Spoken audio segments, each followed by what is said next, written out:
E aí galera, tudo bem? Hoje eu queria falar por que a queda na venda dos iPhones é um bom sinal para a gente consumidor e porque isso vai ajudar a gente que está aqui do lado de cá esperando um produto novo.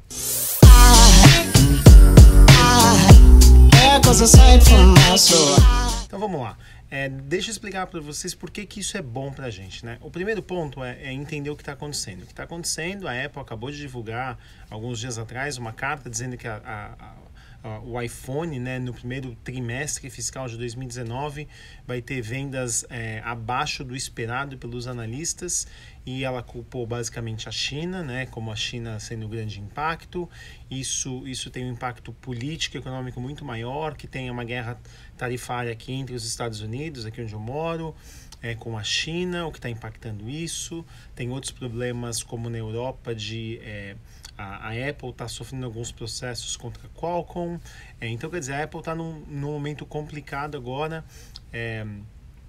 que ela está brigando com muita gente, e a guerra entre Estados Unidos e China está piorando ainda mais a situação para a Apple, principalmente no mercado chinês, que é o mercado que a Apple quer ser vista como a marca mais premium de todas, mas alguns concorrentes chineses, principalmente a Huawei, está pegando muito mercado na China com telefones que são basicamente uma cópia do iPhone olhando visualmente, né?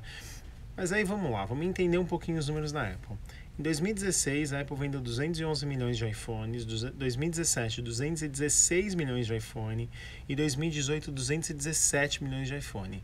Era esperado que em 2019 ela mantesse mais ou menos o mesmo número de aparelhos, né, em torno de 217 a 220 milhões, mas se ela começar o Q1 fraco, ela vai ter um problema, e Q1 é sempre o quarter mais forte da Apple. Em Q1 de 2018, a Apple vendeu 77,3 milhões de aparelhos. Comparado aos outros trimestres, ela chega a vender 75% mais no primeiro trimestre do que ela vende no terceiro trimestre. Então, quer dizer, se ela começar o primeiro trimestre muito ruim, a chance dela conseguir vender o mesmo número de aparelhos durante o ano é extremamente baixa. Agora, vamos entrar no ponto por que isso é importante para a gente como consumidor. Por que é tão importante para a gente essa queda nas vendas do iPhone? O maior problema da Apple hoje é o seu sucesso, e aí eu vou explicar um pouquinho por que isso, tá? A Apple vende tanto aparelho, mas tanto aparelho, que ela tem um problema gravíssimo de fabricação. Então, fabricação é um problema, e o segundo é de comprar componente. Deixa eu tentar explicar para vocês um pouquinho do mercado dos dois componentes mais importantes que tem dentro de um iPhone, tá? O primeiro deles é a tela. A tela do iPhone 10, né, o iPhone 10, o iPhone 10S, ela é OLED. 90% de todas as telas OLED do mundo são fabricadas pela Samsung. 90% de todas as telas do mundo. A Apple chegou a colocar 2 bilhões de dólares na LG, para a LG fabricar mais tela OLED para ela, mas isso leva de 3 a 5 anos para que isso realmente aconteça. Então, até lá, a Apple está na mão da Samsung para entregar o display do iPhone 10. Tá? Então, esse é um problema gravíssimo.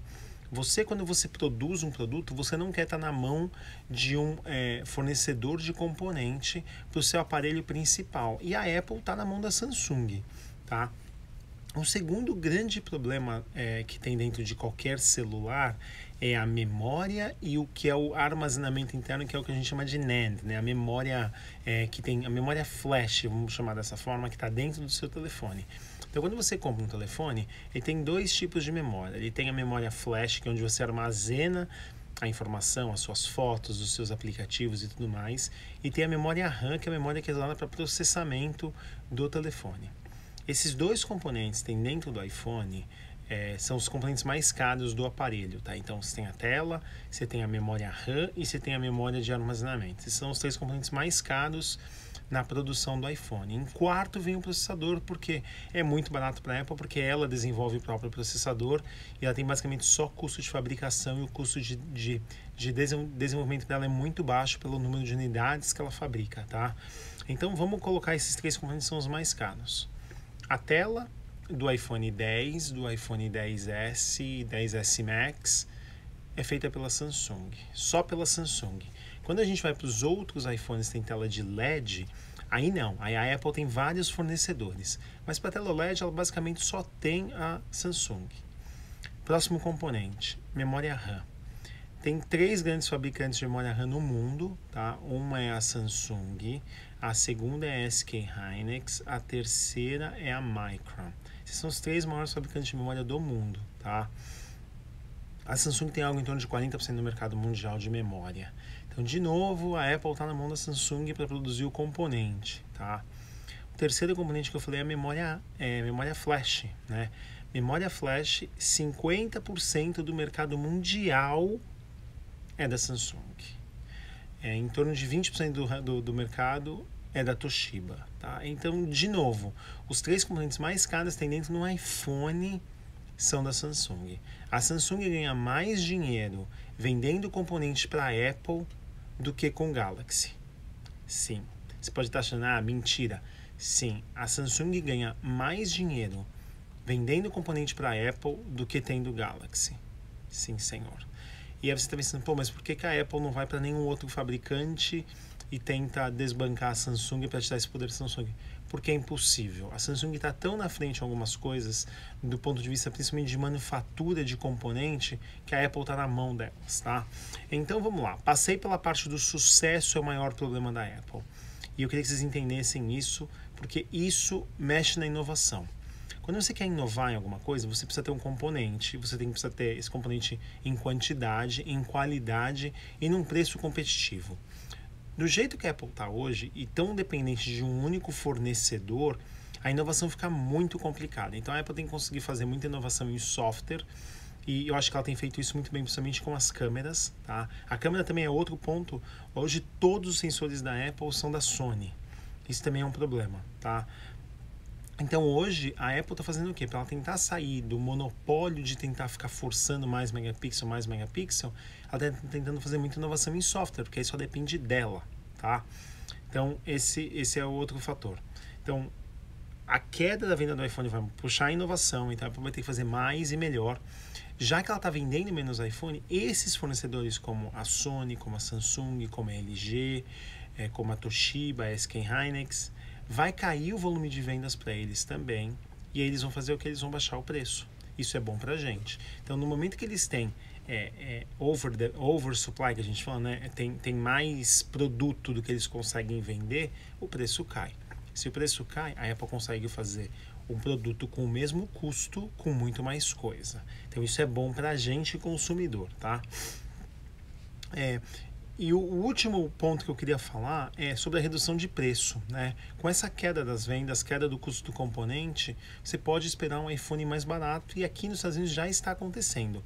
A Apple durante muito tempo não dava nenhum desconto em nenhum tipo de iPhone, e agora o iPhone está realmente com desconto pelas operadoras. Eu comprei um iPhone XS Max para Pathy e eu estou pagando $1,25, $1,27 por mês no iPhone dela. Tá, eu pago isso por mês, daqui 24 meses, quer dizer, depois de 2 anos, eu vou ter que pagar $230, eu acho, e o iPhone fica para ela. Então, para e pensa, estou comprando um iPhone por $250, $260, um iPhone que custa $1.100 na loja aqui nos Estados Unidos, tá? Então, isso é um reflexo da queda de vendas do iPhone. Então, para fechar esse vídeo, tá? Eu sou fã de carteirinha dos produtos da Apple. Eu acho que a Apple faz muita inovação. Acho que as pessoas que dizem que a Apple não faz inovação realmente não lembram de tudo que aconteceu, né? Eu até vou colocar uma linha do tempo aqui, mostrando para vocês um pouquinho dos últimos anos do iPhone. Então, o iPhone desde 2010 para cá, né? 2010 tinha o iPhone 4, depois 4S, 5, 5S, 6, 6S, 7, 8, iPhone 10, iPhone 10 Max e o iPhone XR. Então, só aí a gente teve 3 mudanças de tamanho de tela, a gente teve um processador novo todo ano teve um processador novo da Apple, mudança de câmera dupla, telefone maior, com mais bateria. Toda essa evolução aconteceu nos últimos 8 anos do iPhone, sem contar todas as inovações do iOS, sem contar o Face ID, sem contar a foto em modo retrato. Quer dizer, teve tanta inovação no iPhone nos últimos 3 anos, vamos falar dos últimos 3 anos, de 2015 até agora, do iPhone 6S, para o iPhone XS. A inovação foi enorme nos últimos 3 anos. Você pegar a Samsung no mesmo tempo, por exemplo, ela tinha lá o Galaxy 6, foi para o Galaxy 9. Todo mundo fala, mas de verdade, o que teve de novo no Galaxy que foi melhor do que teve no iPhone, tá? Então, eu realmente tenho uma visão de que os produtos da Apple são fora de série. Agora, o custo, pagar $1.000 no iPhone X, eu acho que é fora de parâmetro para qualquer um.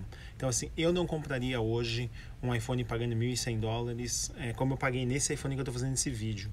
Hoje eu não pagaria, tá? Porque eu não acho que vale $1.000 a inovação marginal que está acontecendo. E esse é o grande problema da Apple hoje também para as suas vendas. O tempo médio de um iPhone no mercado é de 5 anos, contra 2 anos de um Galaxy. Então pare e pense um pouco nisso. É isso aí, pessoal. Até a próxima. Tchau, tchau. There goes a sight from my soul.